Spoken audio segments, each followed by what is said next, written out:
want to welcome Shane? Do a redneck welcome. Hey, it's great to be with you guys. Here's what I want to do. Let me tell you a little bit about us, and then I want to go around the room, and I'm going to try to memorize all your names by Sunday. Yes, God will have to help me. This is not my forte, but I've got Mike and Bart and Myron, actually, but they call him Michael, too. He's Green. This is Green, and this is Markle. And Bart, you never told me your last name. Crook. Crook. It's not prophetic, is it? Okay. Sure. All right, start right here with me. My name is Daryl. Daryl? All right. What's your name? Huh? Okay, I'm like from Tennessee. Oh, Austin. And where are you from? You're not from here. Where are you from? Really? Awesome. Awesome. Travis. Okay. Amy? I already met you, Brad. You don't count. Amy. Amy. Travis and Amy, you put it all together. Travis and Amy. Awesome. Sharon? Nice to meet you, Sherry. I already know who you are. No, you don't. What? It's not Michael. It's Mike. There's no Michael in there. Yeah, but you gave me like 4 names. Shut up.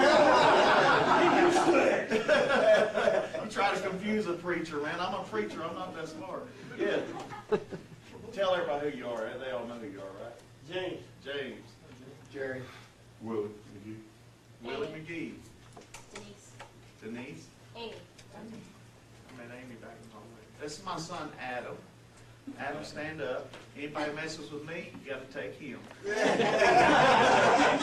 Adam is an incredible musician, can play anything with woodwinds, play anything with strings on it, play keyboards. He is an incredible, incredible musician.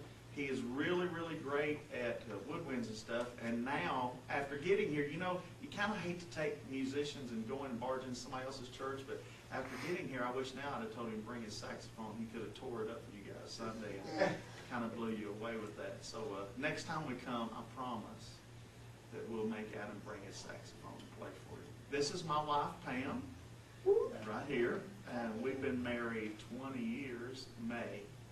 So we got married right out of high school. She just turned 39 yesterday.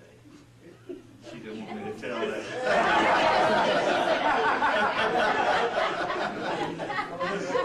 Back there in the back. Matt Topper. Matt. Brandon. And Brandon. Tim Werner. Nice to meet you, Tim. Werner? Yes.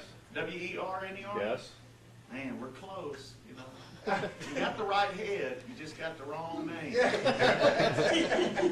Ralph. Ralph? Yeah. Stevie K. And Stevie K. And we all know pastors. So let me tell you guys a little bit about myself and tell you why I'm here. I'm here because your pastor invited me. I definitely wanted to come by myself. My name is Shane Warren. I pastor a church in West Monroe, Louisiana. We call it the Assembly in West Monroe. It's been known for 85 years as First Assembly of God. That church had been through about 10 splits in the last 10 years. And when I came there, it had went through a major split, destroyed the church, had a terrible name in the city, and everybody had given up on it and said it would never grow.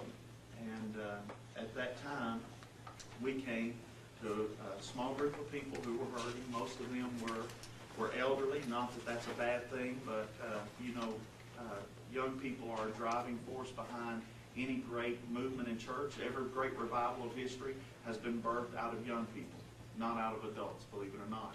So we knew we were kind of behind the 8 ball, and God just started teaching us, and 5 years later, we're at 1,000 people in attendance, and God is just blowing the thing up, and we're on television 7 days a week. We reach all the way from, well, somewhere in the neighborhood of about a 50 to 100 mile radius of our church on television, as well as being on internet and other media outlets across the nation, and even have on any given service around 30 nations watching us on any given Sunday. So you know, just to tell you a little bit, I've started out small where you guys are. Our first church was 11 people in a town of 500. Now tell me if that's not tough to birth the church in.